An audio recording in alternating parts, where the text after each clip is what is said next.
Welcome sa Dries TV. Kung interesado ka sa ganitong news, huwag kalimutang isubscribe ang ating YouTube channel. Maraming salamat! Welcome back again sa ating YouTube channel mga kakimpaw, and sa update natin ito, ang pag-uusapan natin ay tungkol sa mga importanteng kaganapan kinakiman syempre kay Paula Avellino.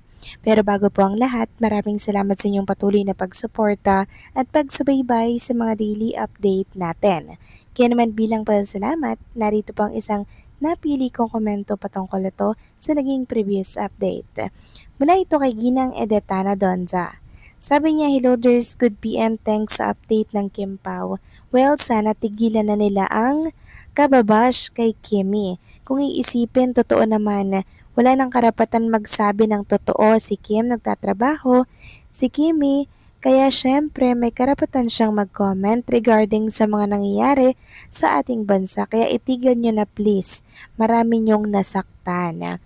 Tama po kayo dyan, Ginang Edetana Donza. Ang dami ko pong nababasa ngayon at napapanood sa mundo ng social media na yung mga vlogger po sa politics talagang pinuputakte itong si Chinita Princess at yung kanyang naging statement or comment about po sa politics na kung saan ay pinapasuko niya nga po sa Senator Ronald Bato de la Rosa. And also, meron pa nga pong nagmumura kay Kim Chu, meron pang tumatawag ng kung ano-ano po sa kanya.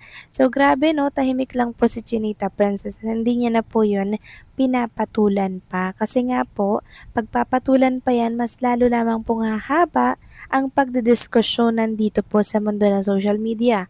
Kaya mainam nga naman po na wag niya na lamang pong pansinin ang mga sinasabi ng mga bashers and also ng ibang mga vloggers laban po sa kanyang statement. Bagkos ay sinusulit na lamang yung kanyang oras sa mga kapaki-pakinabang po na gawain katulad ng mga proyekto niya po, mga endorsement shoot na talaga naman pong kailangan niya pong tapusin nang sa ganon mga kakimpaw ay ma-release na po agad ito sa social media. So ganyan po ka-in-demand si Chinita Princess.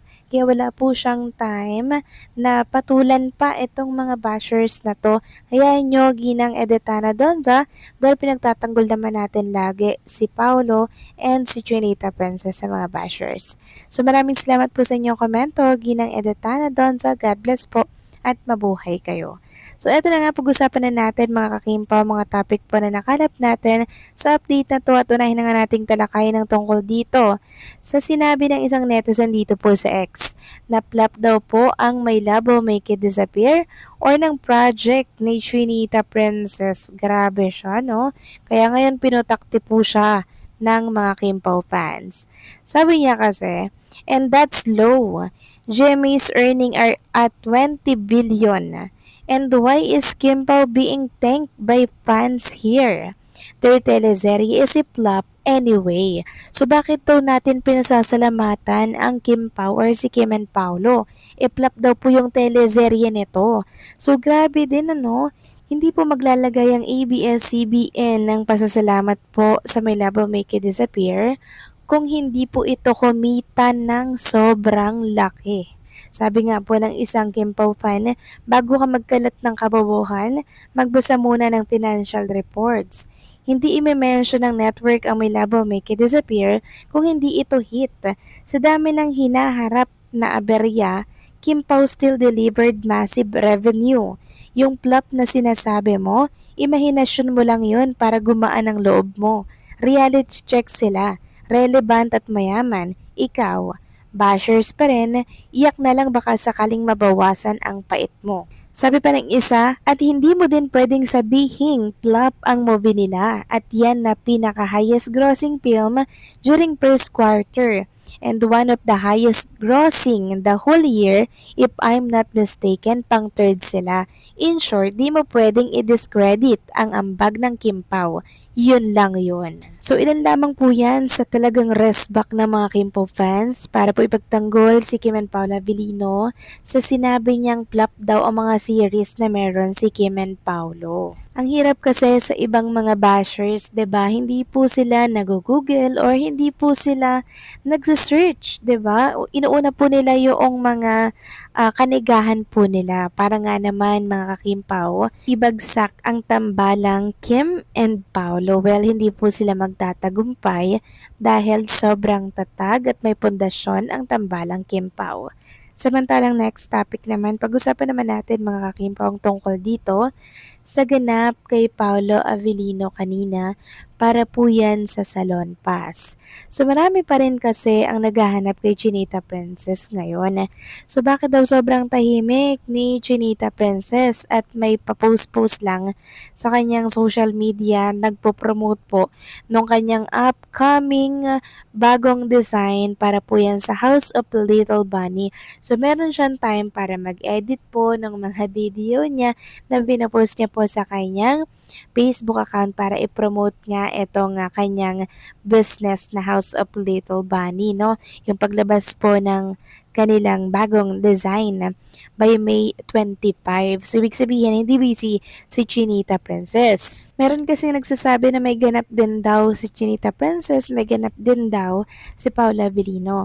Pero ang usapan po kasi sa plaza mga Kimpaw, since wala nga po si Mama Jet at still nasa New York pa, si Chinita Princess po muna yung nag-makeover or nag-makeup kay Paula Avellino at naging stylist nito sa kanyang event kanina para po yan sa Salon Pass, 'di ba? Kaya nga ang sabi nila baka nga nag-leave muna si Chinita Princess para po sa event nitong si Paulo. Baka nag-leave kasi wala po siya sa It's Showtime kanina. Kasi kung yun natatandaan mga kakimpaw, nung time na nasa ibang bansa ata sila nun mga kakimpaw, di ba? Nakita natin na mini-makeupan talaga, di ba? Ni Chinita Princess si Paulo Abilino. And doon natin nakita na talagang mahusay pala si Chinita Princess mag-makeup. Hindi lamang sa pangsarili niya, kundi na apply niya din po ito kay Paula Abilino kung kinakailangan. Actually, si Chinita Princess din po mga kakimpaw talaga ang nag-i-style kay Paula Avellino kung inyong napapansin, 'di ba? At ikukumpara sa mga datingan ni Paula Avellino, mga pormahan niya dati, medyo may pagkabaduy si Paulo, 'di ba mga kakimpaw? Hindi po siya conscious sa mga isusuot niya, pero nung nakilala niya si Chinita Princess, grabe nagbago lahat mga kakimpaw. Maging yung pananamit niya, 'di ba? Iba po talaga pag meron kang stylist na kapareha. 'Di ba? Talaga nga ayos yung iyong pormahan, yung pag-i-skincare, and also yung gupit po ni Paulo, 'di ba? Mas naging mukhang young looking si Paula Avellino ngayon kumpara po sa mga nakaraan niyang, 'di ba, buhay or relationship.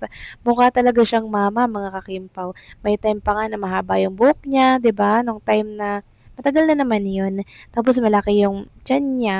Ngayon, ang laki talaga ng pinagbago, mga kakimpaw. Mas lalo siyang naging bata kumpara po nung time na una-una niya po noon past relationship niya. So, ibig sabihin, malaki po talagang naging impluensya ni Chinita Princess sa buhay ni Paolo Avellino, 'di ba? So, kayo ba mga kakimpaw, anong masasabi ninyo dito? Please comment down below.